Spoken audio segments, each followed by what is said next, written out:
Hello everybody and welcome back to another Edger Studios tutorial. Today we're going to be getting into the next part of our game inventory system. Now in the last tutorial we were able to basically hover our items over objects and be able to display this information, and inside this video we're going to be learning how to be able to move these objects around into multiple different inventory systems, being able to stack items, swap these items, and all that good stuff just like so.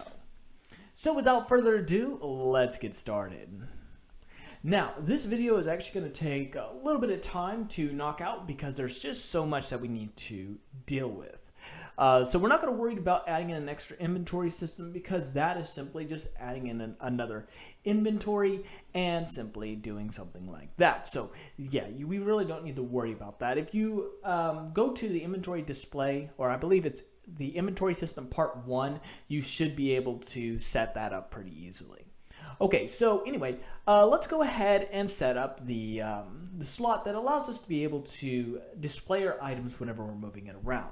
Now, if you remember inside the last tutorial, we set up this display stats window, and inside this tutorial, we're going to be creating this temp slot, which is essentially an inventory slot that we're going to allow ourselves to be able to move around. Okay, so just like our inventory slot, this is going to require a couple things. So right click inside your cursor tooltip, you're going to create a 3D object, or not 3D object, what am I saying?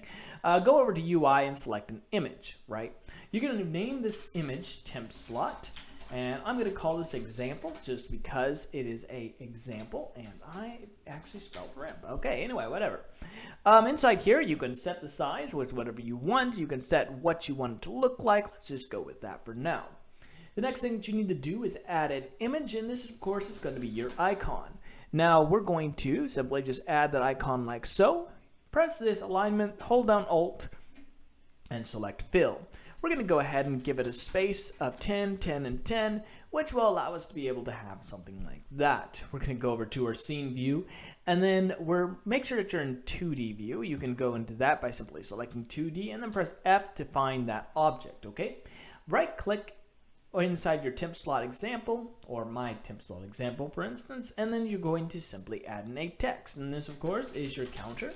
And just align it where you want it to be. So I'm going to hold down Alt, select the bottom, change the alignment of the Y-axis to 0, and make sure that it's at 0 on the bottom. We're going to give it a space of 10 on the left, 10 on the right, change this to auto size, and also simply put in 64 because that is the maximum number that we want for our items. Set up the alignment so we want it to be on the right side and on the bottom like so.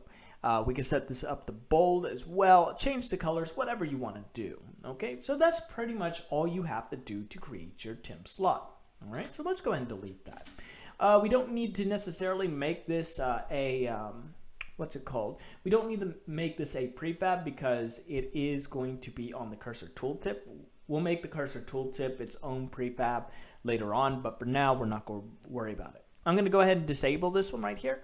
But also, one thing that you will need to do with your temp slot is make sure that all the images, so go ahead and select both images, have raycast target as disabled, and your counter, go over to your extra settings and make sure that you have the raycast target here disabled as well.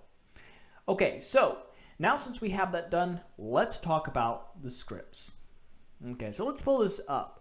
There's going to be a lot going on here, so just follow along and it will all connect at the end. Okay, so inside the previous tutorial, you should have already set up your cursor tooltip.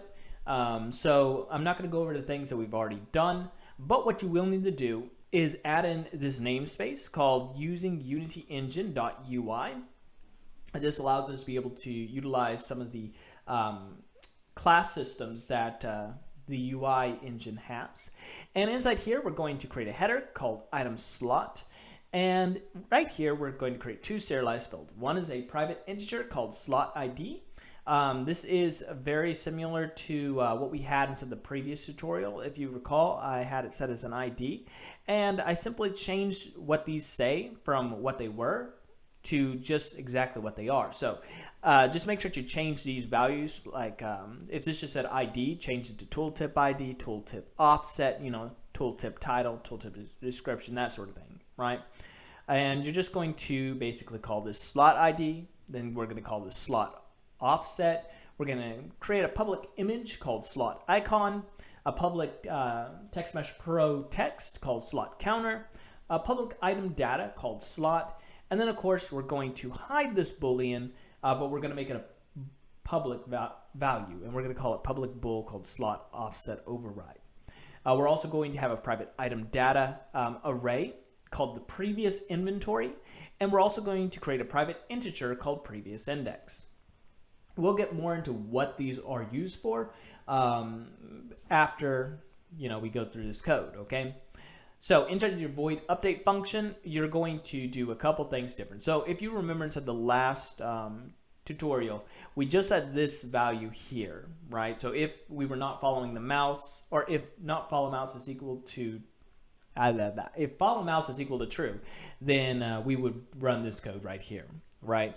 But we sort of changed it to where we asked this if statement. We said if not slot offset override, which means if we're not using the slot, then we want to follow the tooltip, right? Or we want to set this position to this offset, right? But if we are following the slot, then we want to basically follow the slot offset instead. Okay, so that's all that's saying. All right. Okay. So let's go ahead and erase that right there. And the next thing we need to do is talk about all these fun little things. So we're going to start with the top, which is, of course, update slot. And like I said, just type these in right now. And, of course, eventually we'll be able to actually cover them down there as well. So just like we did with the inventory slot, we're going to have to update this slot's information as well. So we created a public void called update slot. It requires an item data called data, an item data array called parent inventory, and an integer called index. So then we're going to set this current slot, which if you recall right here, that's on this tooltip, equal to this data. We're going to set the previous inventory equal to this parent inventory, and we're going to set our previous index equal to this index. Then we're going to ask a question. We're going to say if our data.item is equal to null, which means that we don't have any items on this tooltip. Then we're going to basically make everything disappear. So we're going to make our sprite equal to null. We're going to make our counter.text equal to nothing. And we're going to make our slot override equal to false. Then from there, we're going to type in this function called hide temp slot, which is down here. So just write that in, and we'll get to the actual function in a minute. So if we do have an item, though, we want to be able to set that information as well. So we're going to set the sprite equal to the data.item.icon. We're going to set the text to our data.stack.toString, and we're going to make sure that our slot override is equal to true, which means that we do have an item there, so we need to follow the slot. And from there, we're going to call this display temp slot, and then we're also going to activate our hide tooltip. Okay. All right, so that's all you need to do inside of that. Let's go over to this clear this slot. And all you're going to do here is you're going to grab the slot and you're going to make it equal to a new item data, which basically means it's going to be equal to null. We're going to then update the slot by putting in the slot value. We're going to set the parent inventory equal to null, and we're going to set the index to a -1, which in other words means that it's going to equal null or 0. Then we're going to set our previous inventory equal to null as well. Now this is just a double check right here, because if you recall, we set our previous inventory equal to our parent inventory, and right here we set this equal to null, so we really don't have to do this, but I put it there just as a backup, okay? All right, and the next thing we need to do is go create a public void called add back to slot, and all this is doing is grabbing our previous inventory, we're going to set its value, and we're going to grab our current slot, and we're going to basically grab our index. So the index that we have on this temporary slot on our tooltip. Then we're going to clear this slot using this function we just created. The next thing we need to do, of course, is display this information and hide this information, right? So just like we did with the display the tooltip and hide the tooltip, we're going to do the same thing here. So we need to get the child, and the child this time is going to be the slot ID. We're going to grab the game object, set active as true inside of our display, and inside of our hide, we're just going to set it equal to false. Okay? Simple as that. Now, go back over into Unity, and what you want to do here is we want to be able to assign these values, okay? So just like we did with our tooltip, you know, we of course grabbed all this information and threw it over there, which is great. But what we want to do here is we want to be able to, of course, grab the items we just created and drop it inside there. So take, for instance, if you remember last time I talked about the position of these IDs, right? So the tooltip ID is going to be set to 1 on mine, right? So basically, we're running through an array, and the first item inside that array is going to be equal to 0. So we want to be able to set these values based on that, okay? So let me go ahead and let this compile real fast, and then we'll be right back. Okay, so what we want to do is open up this cursor tooltip, and as you can see, we have these 2 different slots available, right? Let me go ahead and disable that, like I said earlier. And on this cursor tooltip, make sure that you check out which slot is which. So as you can see, our tooltip is going to be slot 0, slot 1. So that is the display stats, and that's what we want as our 1. And for our slot ID, we want that to be 0 because this is where our slot ID is, right? So 0. You can set the offset wherever you want it to be. I personally like it in the middle of the mouse, so I can actually just move it around and then just place it wherever I want to place it. But you can put it wherever you want to put it. Okay. Then of course we have our slot icon. Just simply open up your temp slot and drag in your icon, drag in your counter, and that's all you need to do. As you can see, we also have this slot right here. We could actually set that to private if we, well, no. Yeah, we could set it to private if we wanted to, but it's okay being a public value as well. So anyway, yeah, that's all you have to do there. All right, so let's go back over here, and we're going to, let's see, what should we knock out next? I think that we should knock out our inventory,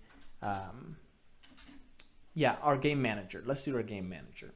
So inside of our game manager, everything's practically the same. The only difference is whenever we set the game state. Okay, so go over to your public void called set game state. And inside here, we're going to simply add this one function. So all we're going to do is we're going to ask if our cursor tooltip dot slot dot item is not equal to null. So we're asking, is it empty? If it's not empty, so whenever we close this, so if you recall, whenever we switch the game state, we're going to be changing it to game only. We want to be able to add that item back to a slot. So this is basically all it's going to do here. So we're basically just adding it back to the original inventory that you had pulled it out from. So that's all you have to do there, and everything else works perfectly. Okay, so I'm going to hit Control S, and then let's go over to our inventory slot. So with the inventory slot, there's a couple things that we need to do here. Okay, so if you recall, on our onPointer function or interface function, we had this if data.item is equal to null return, right? Well, we also need to check if our instance.cursorTooltip .slot offset override is active. So basically, if our slot override is active, we don't want it to really display the tooltip anymore because, you know, we have our slot active, right? So we simply are going to plug in our singleton value. We're going to grab our cursor tooltip. We're going to grab our offset override, and we're just going to plug that in like so. So, oh, nah, that's not what I wanted. So if we don't return, we just simply run the original value like we had in the last tutorial. Okay.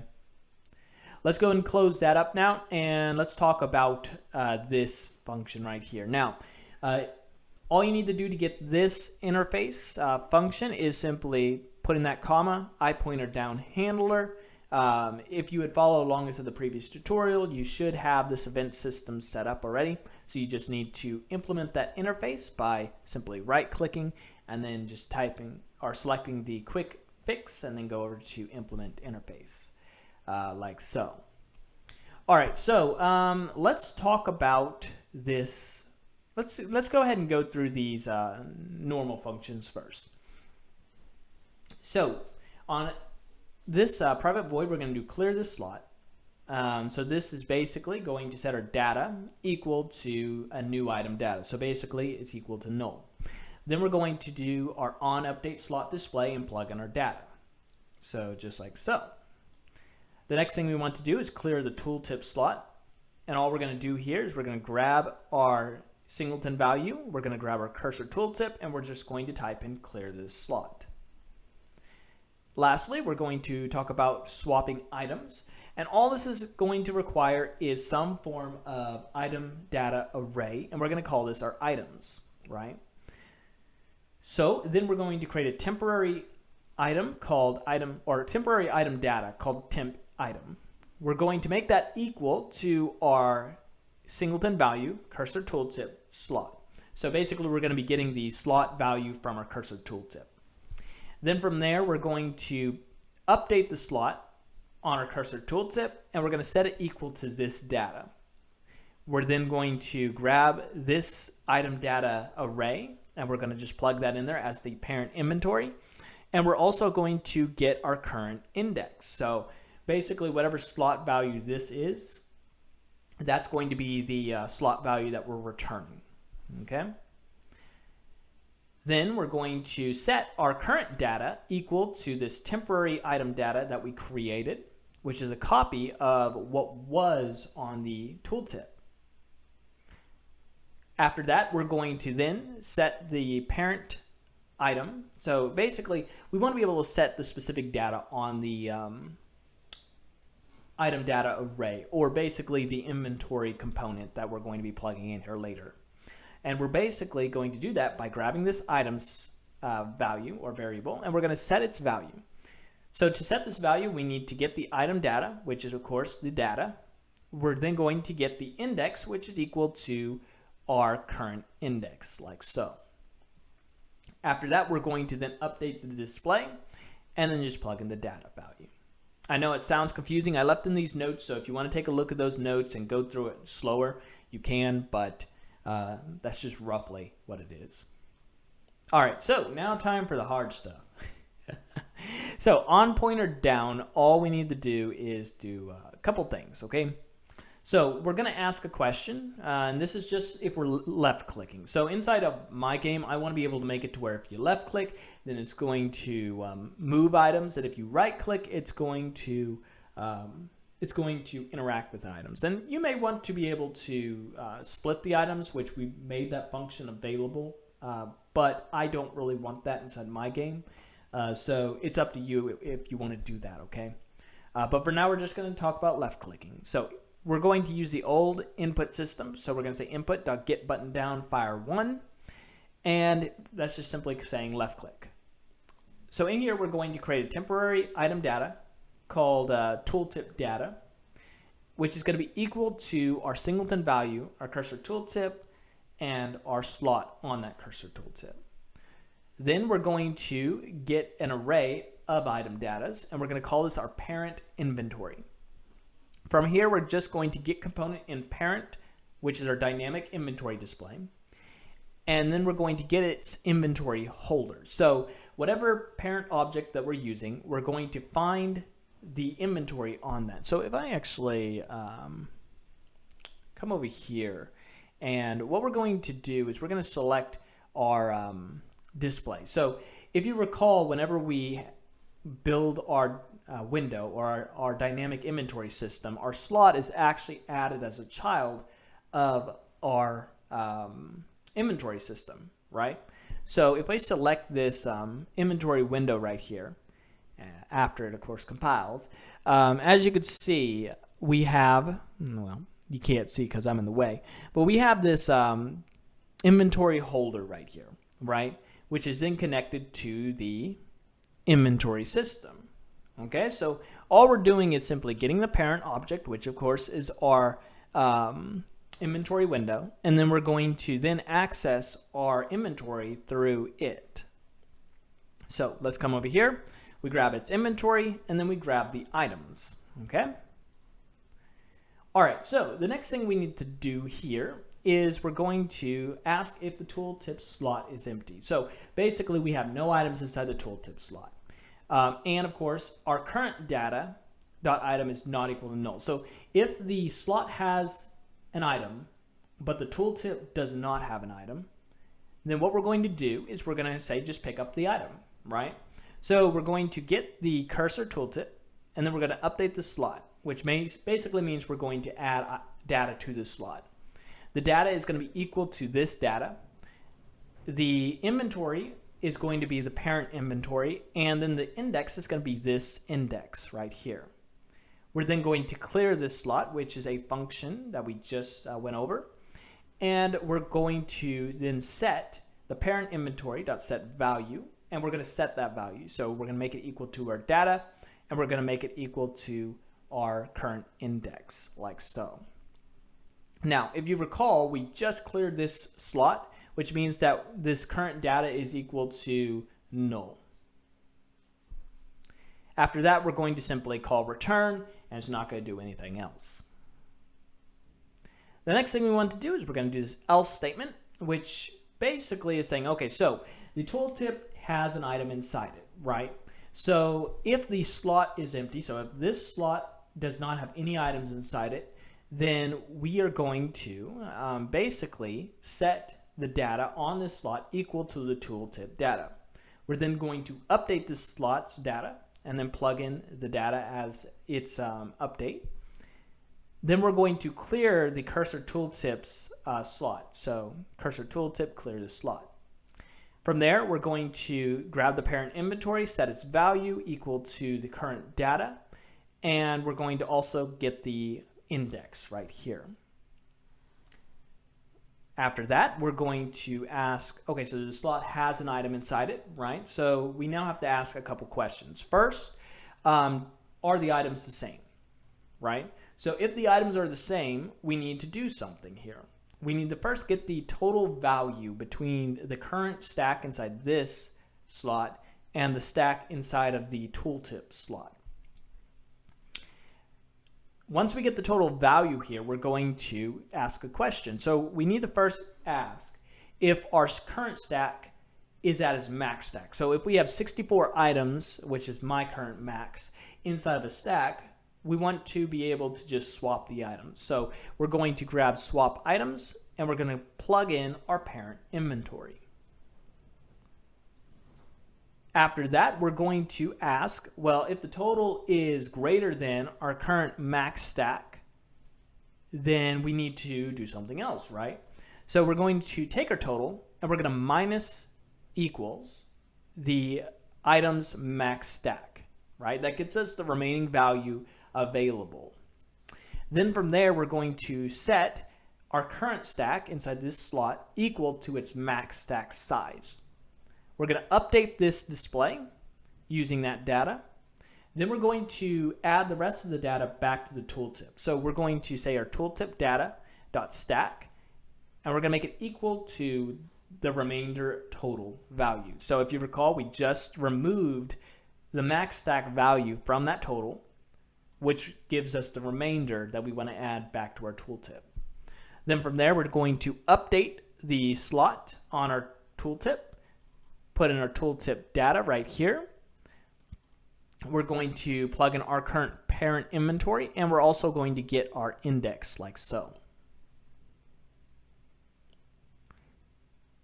All right, so the next thing we need to do here is we want to be able to ask if the total is less than. So if the total is less than that, then we can just add it to this stack. So we're going to say data.stack is equal to our total value. We're going to update the slot display, and then we're going to clear the tooltip slot. Okay, so after all that, so let's go ahead and close that up.